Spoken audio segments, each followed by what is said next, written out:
ओम श्री परमात्मने नमः।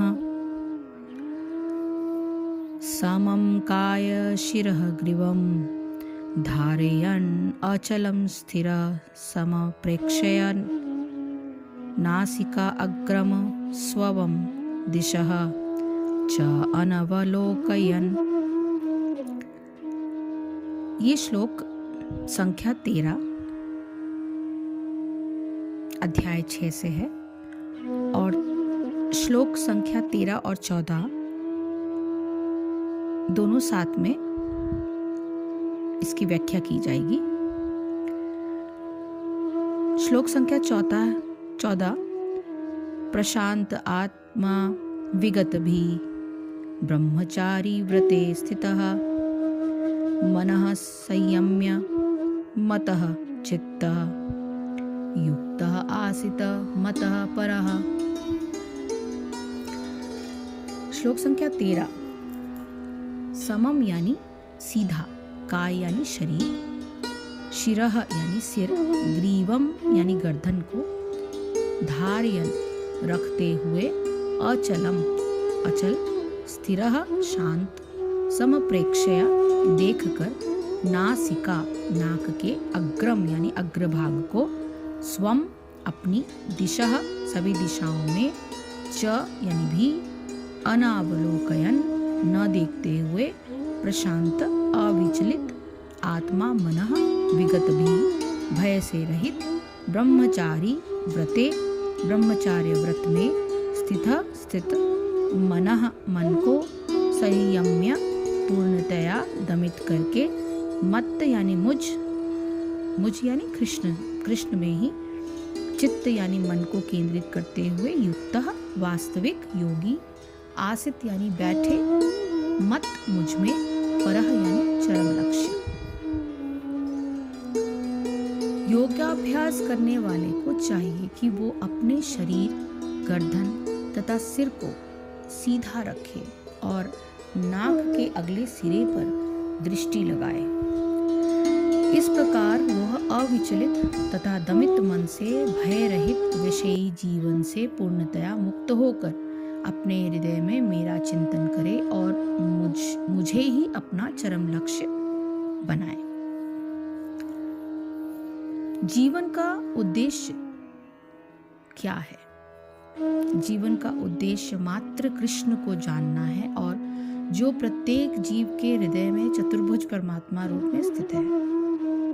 योगाभ्यास का प्रयोजन विष्णु के इसी अंतर्यामी रूप को खोजने तथा देखने के अतिरिक्त और कुछ भी नहीं है। अंतर्यामी विष्णु मूर्ति प्रत्येक व्यक्ति के हृदय में निवास करने वाले कृष्ण का स्वांश रूप है। जो इस विष्णु मूर्ति की अनुभूति करने के अतिरिक्त किसी अन्य कपट योग में लगा रहता है, वो निस्संदेह अपने समय का अपव्यय करता है।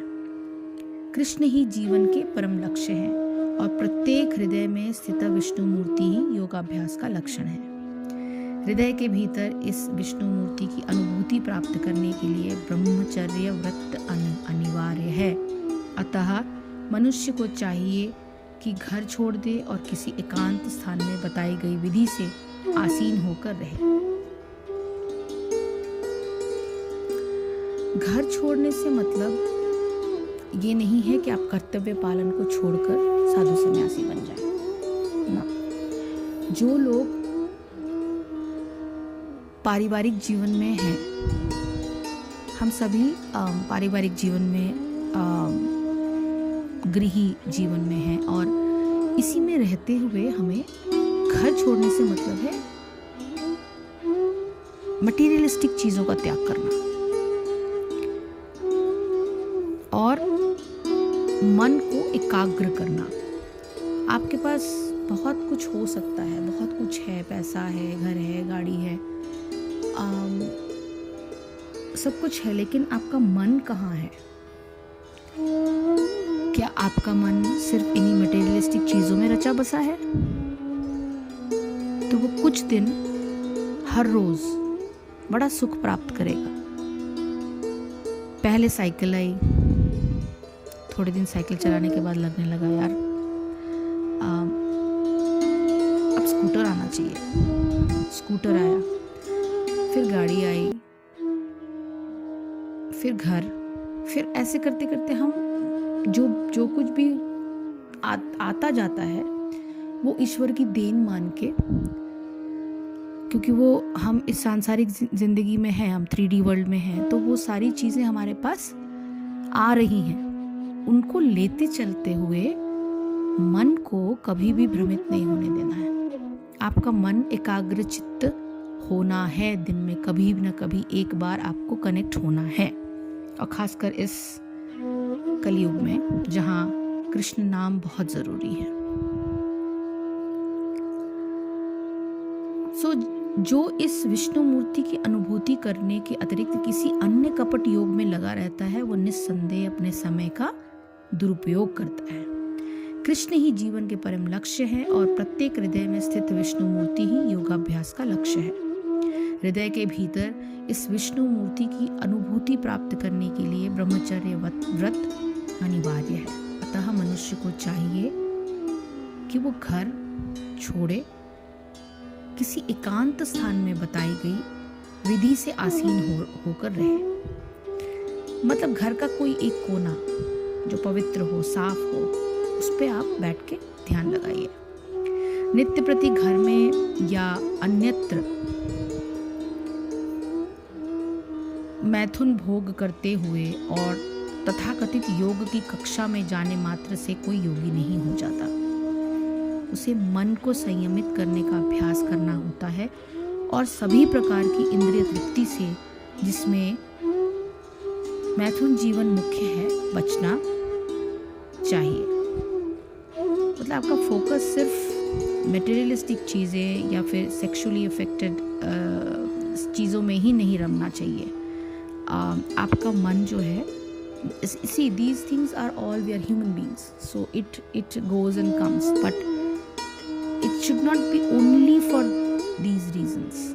Your life should not be only for these reasons. Your life should be, these are the part of life, but your life should be focusing on something higher than that, something bigger than that, apart from all the materialistic things. Because at the end of the day, आपको मालूम है, as a human, we are never going to be here forever. Neither we are able to take anything from here, nor we are able to stay here forever. So based on that, आपका ध्यान जो है, इस जन्म में आप जितना कृष्ण भक्ति में लगेंगे, अगली जो बाधाएं हैं वो धीरे धीरे कम होती जाएंगी। महान ऋषि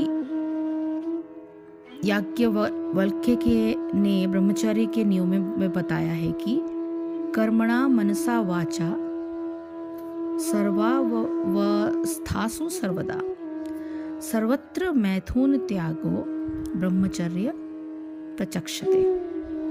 सभी कालों में, सभी अवस्थाओं में तथा सभी स्थानों में मनसा वाचा कर्मणा मैथुन भोग से पूर्णतया दूर रहने में सहायता करता है, और वो करना ही ब्रह्मचर्य व्रत का लक्ष्य है।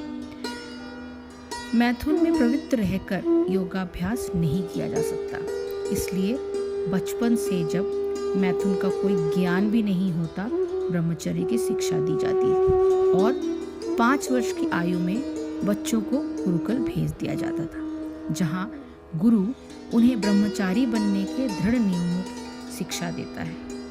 ऐसे अभ्यास के बिना किसी भी योग में उन्नति नहीं की जा सकती, चाहे वो ध्यान हो या कि ज्ञान या भक्ति। किंतु जो व्यक्ति विवाहित जीवन के विधि विधानों का पालन करता है और अपनी ही पत्नी से मैथुन संबंध रखता है, वो भी ब्रह्मचारी कहलाता है। ऐसे संयमशील गृहस्थ ब्रह्मचारी को भक्ति संप्रदाय में स्वीकार किया जा सकता है, किंतु ज्ञान तथा ध्यान संप्रदाय वाले ऐसे गृहस्थ ब्रह्मचारी को भी प्रवेश नहीं देते। उनके लिए पूर्ण ब्रह्मचर्य अनिवार्य है। भक्ति संप्रदाय में गृहस्थ ब्रह्मचारी की संयमित मैथुन की अनुमति रहती है, क्योंकि भक्ति संप्रदाय इतना शक्तिशाली है कि भगवान की सेवा में लगे रहने से वो स्वयं ही मैथुन का आकर्षण त्याग देता है। भगवत गीता में कहा गया है 2 अध्याय में, विषया विनिर्वर्तन्ते निराहारस्य देहिनः रजवर्ज रसो अपयस्य परम दृष्टा निवर्तते। जहां अन्यों को विषय भोग से दूर रहने के लिए बाध्य किया जाता है, वही भगवत भक्त भगवत सास्वादन के कारण इंद्रिय तृप्ति से स्वतः विरक्त हो जाता है। भक्त को छोड़कर अन्य किसी को भी इस अनुपम रस का ज्ञान नहीं होता।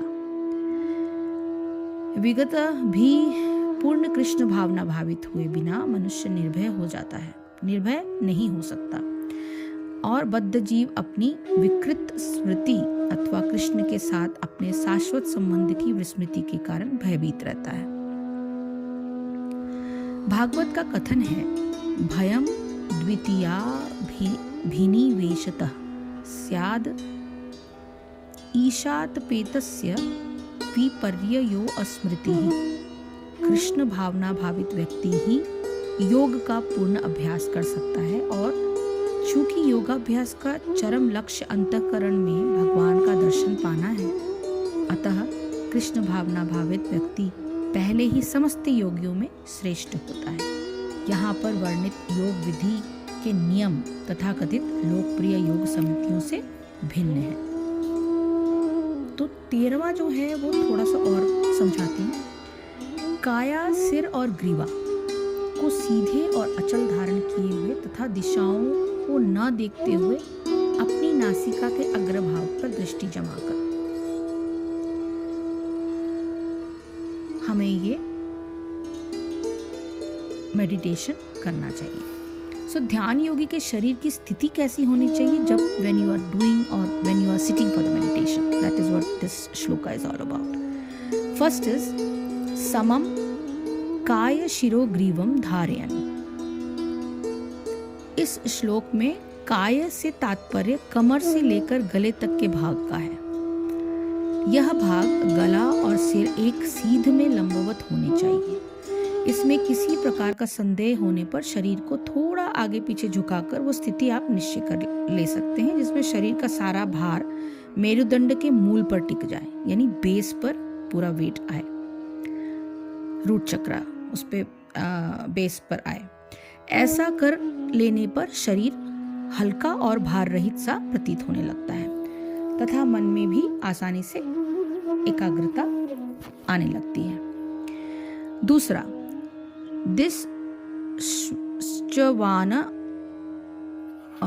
दिशश्वान अवलोकयन। ग्रीवा को सीधा स्थिर रखने पर आंखों से भी इधर उधर देखना बंद कर देना चाहिए। तीसरा, समप्रेक्ष्य नासिकाग्रम स्वम। अपनी नासिका के अग्र भाग पर अर्थात आगे वाली नोक पर नेत्रों की दृष्टि को स्थिर कर लेना चाहिए। तो ये कैसे हो सकता है, ये कैसे संभव है? जब आप अपनी दृष्टि को पूरा बंद नहीं करके अधखुले नेत्रों से आप अपने नाक के अग्र भाग पर अपना पॉइंट केंद्रित करिए, तो वो आंख न तो खुली रहे पूरी और न पूरी बंद हो। खुली आंखों से बाहर के दृश्य देखते हुए मन में विक्षेप हो सकते हैं। सामने से कोई गया तो आपका ध्यान भंग हुआ। तो पूरा आंख खुला रखना नहीं है, आधी बंद होनी चाहिए। और अगर पूरी बंद हो तो नींद आने की संभावना होती है। अतः आंखों को ऊर्ध्व उन्मीलित ही रखना चाहिए। यह सावधानी रखें कि नासिका के अग्र भाग पर दृष्टि टिकाने के बाद वहां से मन पूरी तरह हट जाना चाहिए तथा उसे भगवान के ध्यान में लगाना चाहिए। चौथा, न चलम स्थिरः। आसन पर बैठने के बाद शरीर, इंद्रियां, मन और दृष्टि आदि में किसी भी प्रकार की कोई क्रिया नहीं होनी चाहिए। किसी भी आसन पर 3 घंटे निश्चल बैठने का अभ्यास ध्यान योग में अत्यंत सहायक होता है। तो ध्यान योग की मन की धारणा के विषय में बताते हुए इस श्लोक का पूरा एक्सप्लेनेशन है। हरि ओम तत्सत, हरि ओम तत्सत, हरि ओम तत्सत। जय श्री कृष्णा, जय गुरुदेव।